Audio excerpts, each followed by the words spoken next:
Good morning, good morning. Happy Sunday. Happy Sunday. It is a wonderful day. Welcome to my new episode of the podcast, Unbreakable, where we talk about how to build and create an unbreakable life and business. Hey, how's everyone? I am so excited to be here and to be in your presence to discuss one more episodes in regard to business. So before I get started, I want to introduce myself. Good morning to everyone. I am Soribel Martinez. I'm a visionary business strategist, best-selling author, and licensed mental health professional. So I am the CEO of SM Psychotherapy and Counseling Services, and I have developed a framework to help other private practice professionals thrive in their businesses.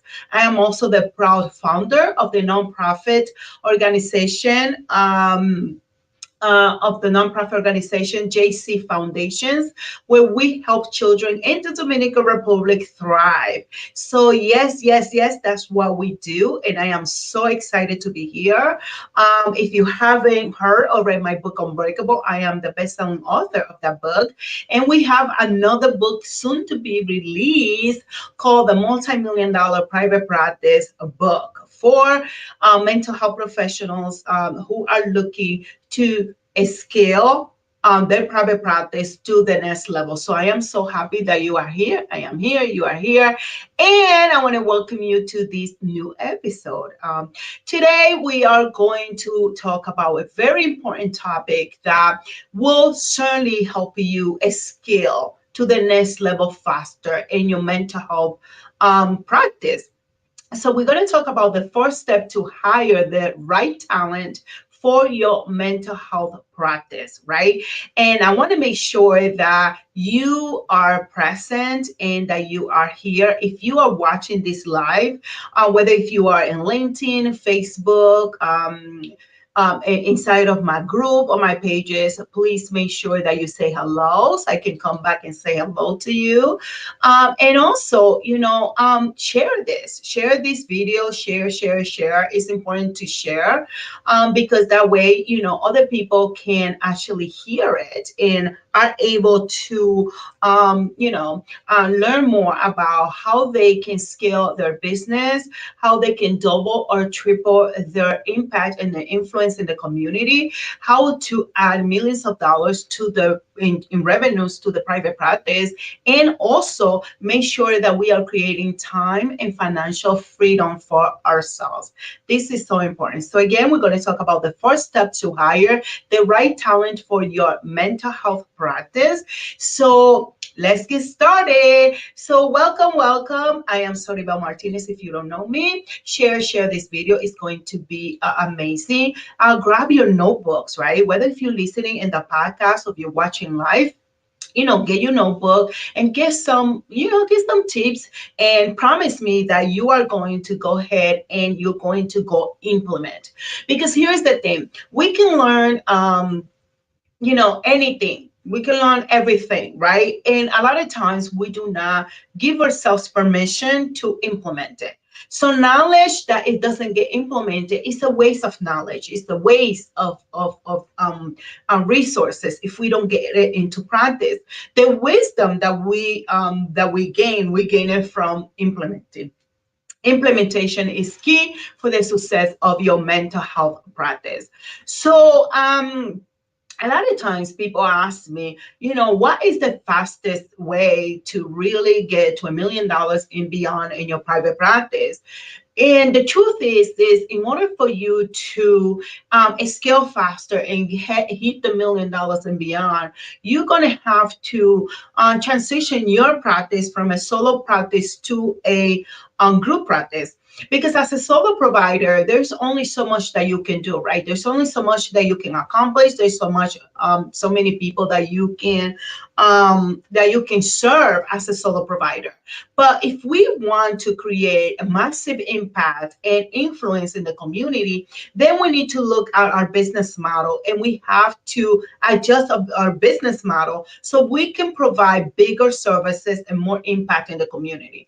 And that gets done by us really taking the opportunity to look at the business model and creating a business model that is in alignment, right, with our goals, with our desires, with our values, and how we want to impact the community.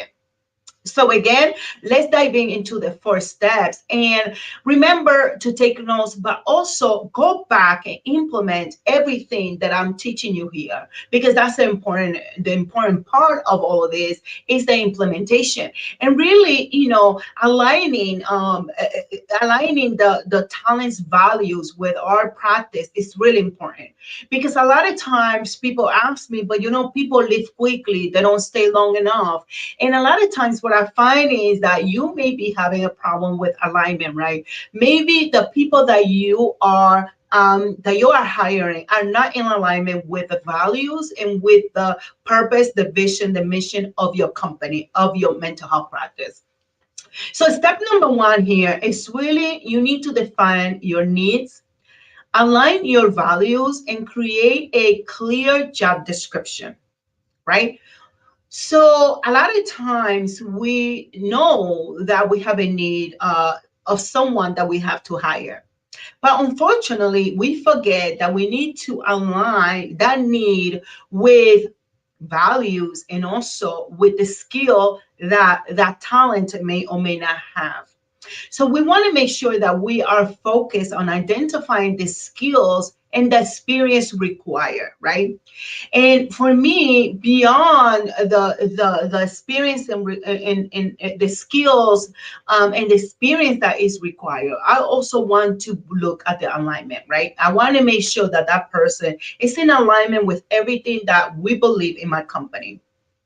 So identify the skills, what experience do they have, and determine if they have the necessary skills and qualifications and personality traits for the role that you are hiring for. Most likely, we're going to be hiring mental health professionals, counselors, social workers, therapists, psychologists, maybe psychiatric APRNs, psychiatrists. We may be looking for different talents for different needs inside of our practice. But that can happen if we really don't align our practice values with having a clear, defined practice value and culture to ensure that the role and the potential hire aligns with these values, right?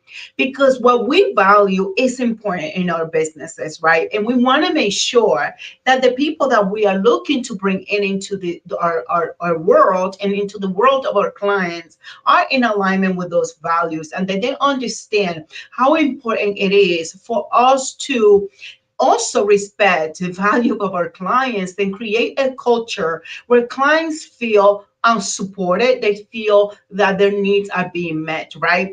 And so for me, when I'm looking for talent, I want to see what is their purpose in life, right? Why did they get into the field of therapy?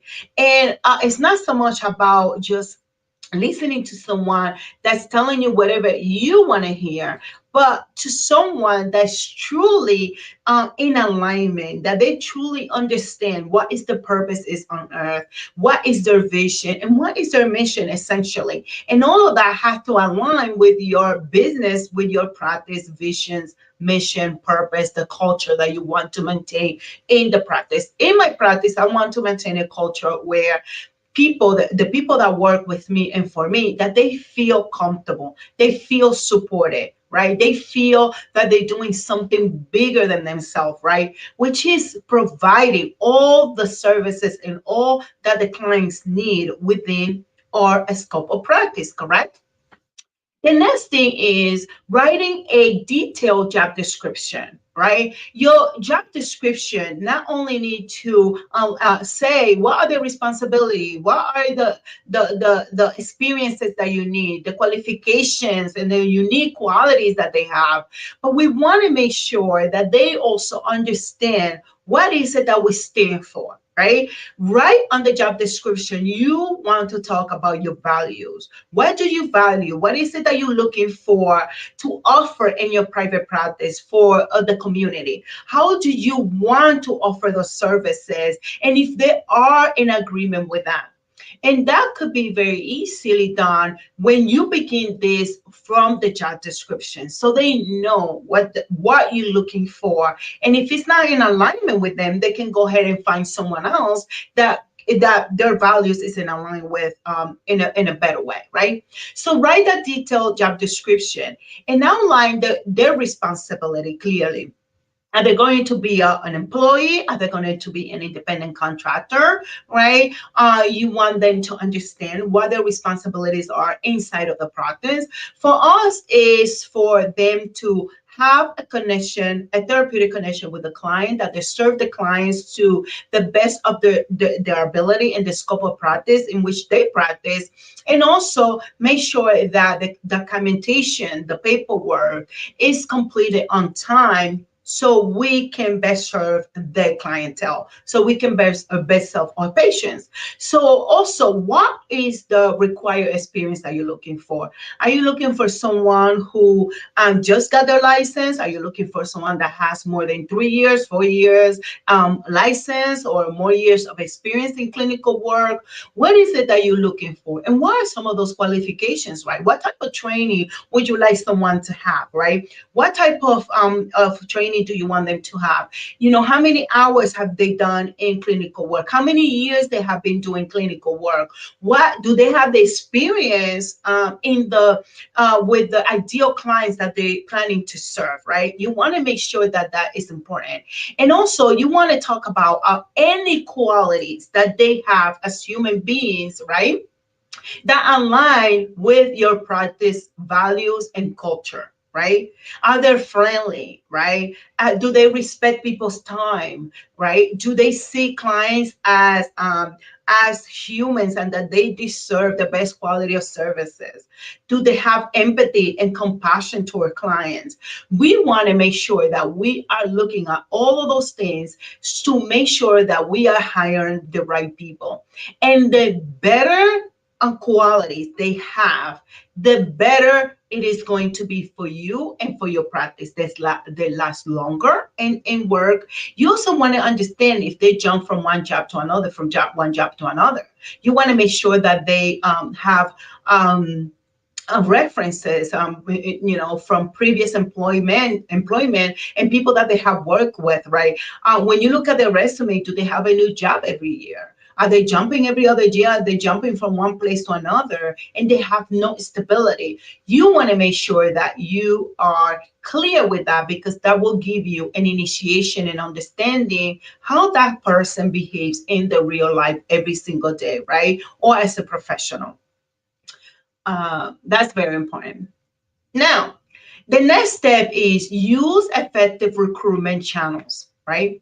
So utilize professional network and job platform to post the job on relevant professional networks and platforms. For me, what has worked really well is Indeed. And also what has worked really well is that because we have a presence online and we have a strong presence on social media, we have a website, and we have other ways that we communicate on what we offer to clients. Quite often people come to me looking for job opportunities, right?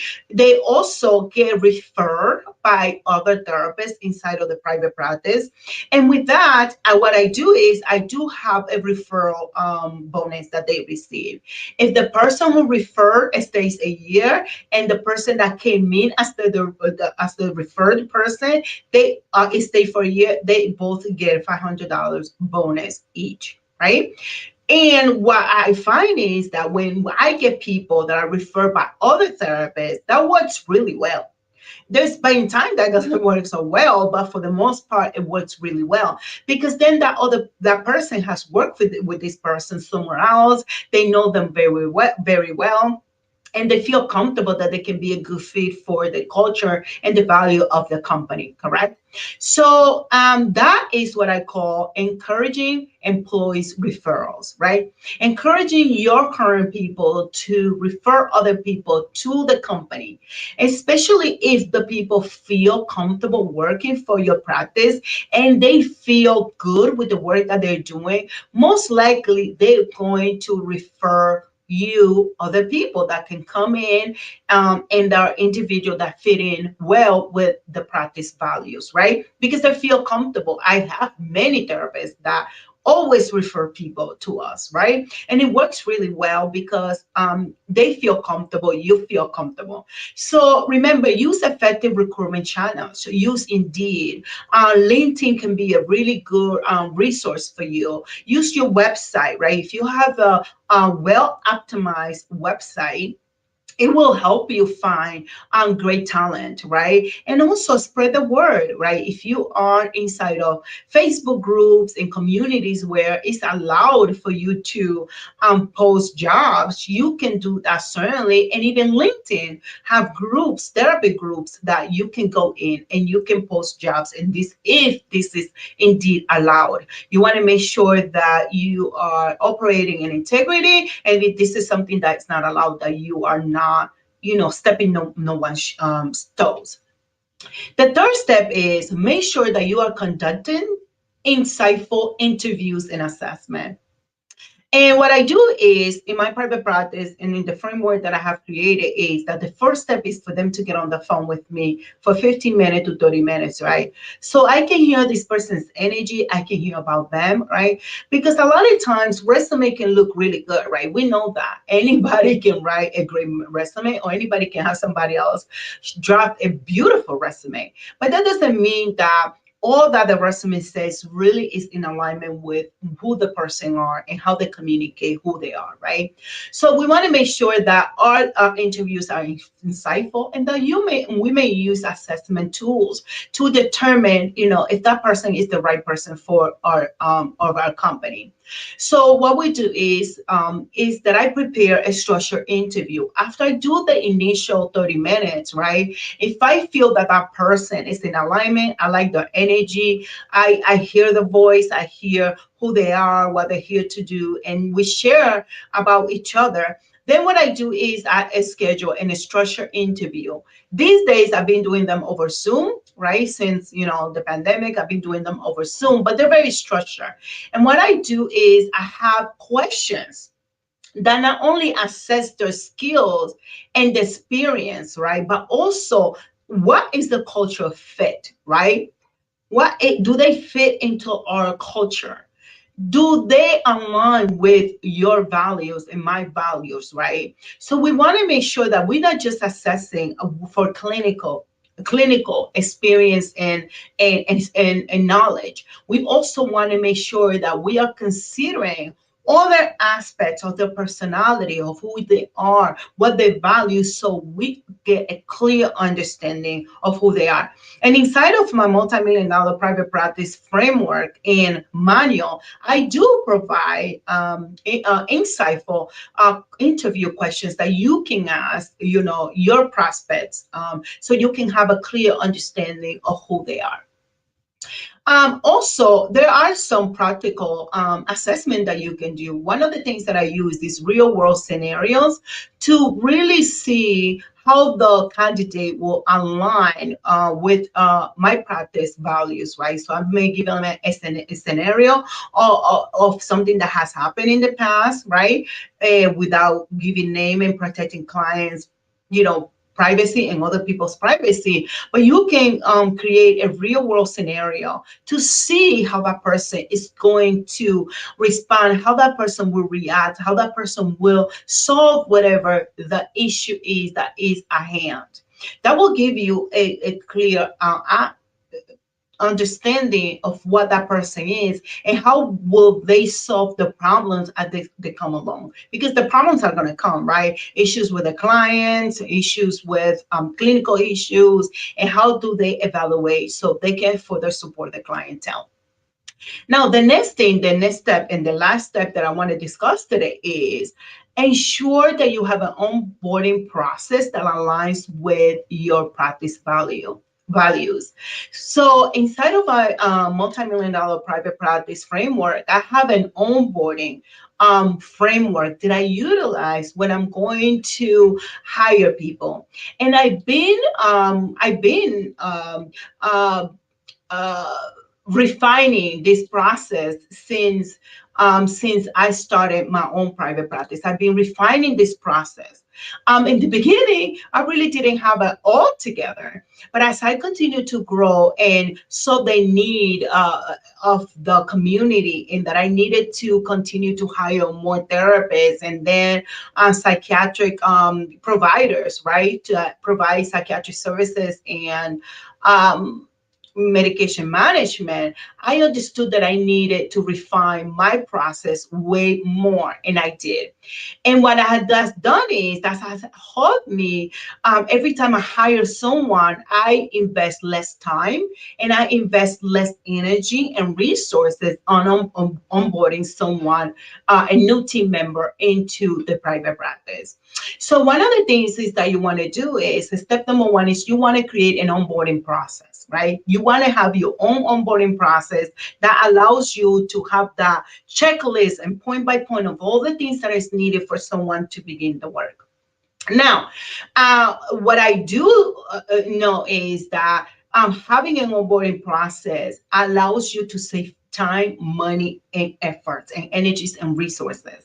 And what I did is I created the million dollar private practice onboarding process, right?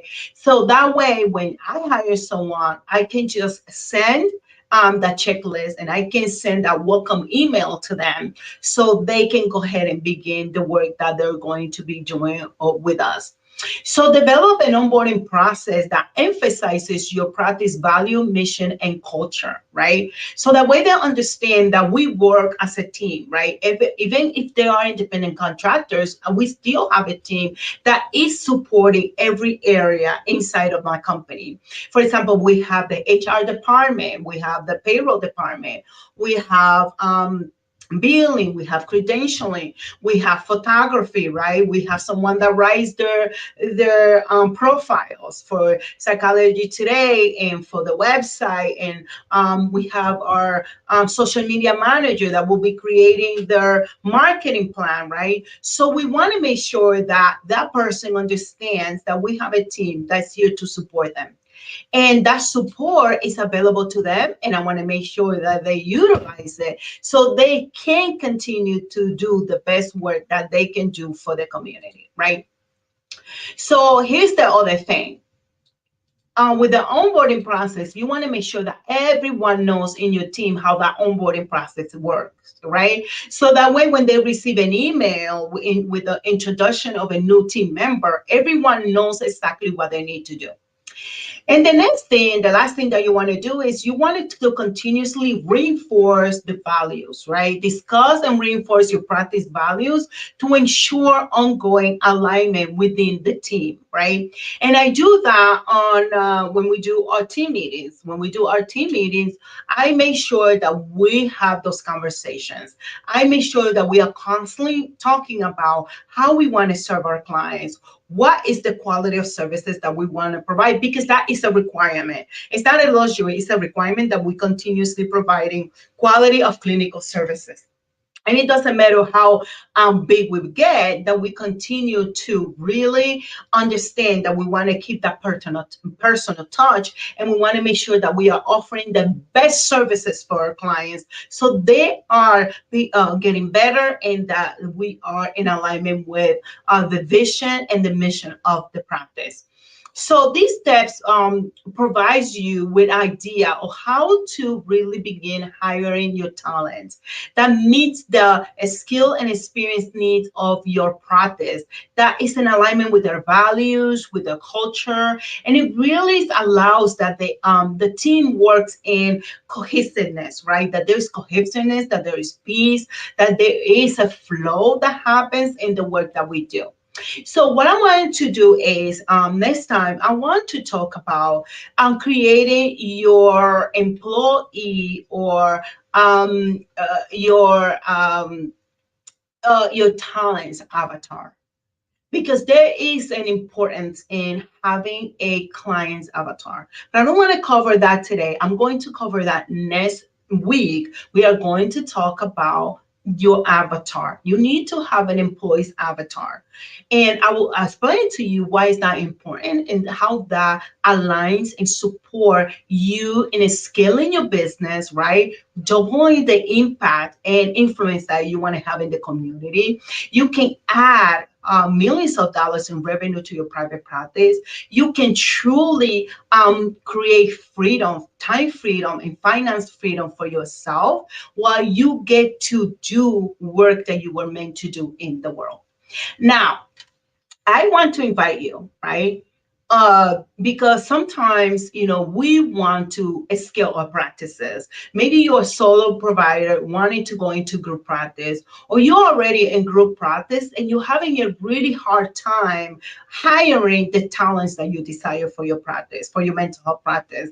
So, what I want to do is I want to invite you to take what I call my $1 million private practice readiness quiz. This quiz, what it does is it's going to quiz how ready you are to scale your private practice to more impact, more influence, more revenue, more profit, right? More freedom, time, and finances. And how can you use a framework that can cut in half or more the time that you spend trying to figure it out. So I'm going to leave you here in the comments. I'm going to provide you with that as well. So if you are listening, you can go to www.soribelmartinez.com/quiz, right? You will do that. You do that. You go to www.soribelmartinez.com/quiz, and it's also going to be available in the description here of the podcast, so you can go ahead and see if you are totally ready to embark this new journey. Now, whether if you're not ready, whether if you're ready yet or not, what the quiz does, it gives you the results, and it's gonna let you know in what area are you. Are you in the planning area? Are you in the growth area? Are you in the scalability area? Based on the results and how you answer the questions. And then what we do is we provide you with the next steps that you need to take, right?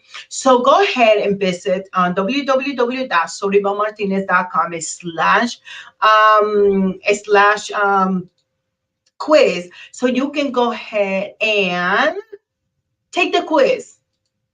Take the quiz. The quiz will give you a lot of insight, tons of insight in terms of what you want to do. Now, if you have any questions, like always, you can leave them below this video. And if you are listening to the podcast, you can leave your comment, leave your questions. We are here to totally support you. You can also follow me on all the social medias. You can find me on LinkedIn as Soribel Martinez, where we're constantly posting article and important information to help you scale your private practice to the next level. You can find me on Instagram as therapist_Soribel Martinez. You can find me on Facebook as Soribel Martinez. Our website is www.soribelmartinez.com. And for sure, if you have a more personal question, you can send me a message or you can email me at Soribel. You can email me at soribel@soribelmartinez.com. Soribel at soribelmartinez.com, and I will gladly answer any questions for you. So listen, I will see you next week with a new episode where we're going to be talking about your employee avatar. And it's going to be insightful. And with that, I'm going to share with you a cheat sheet or a checklist that you need in order for you to create your employee avatar. That will help you so much in you finding the right talent for your mental health practice. So you don't have to figure it out. So you can just go and implement. I will talk to you soon. Adios. Thank you for watching.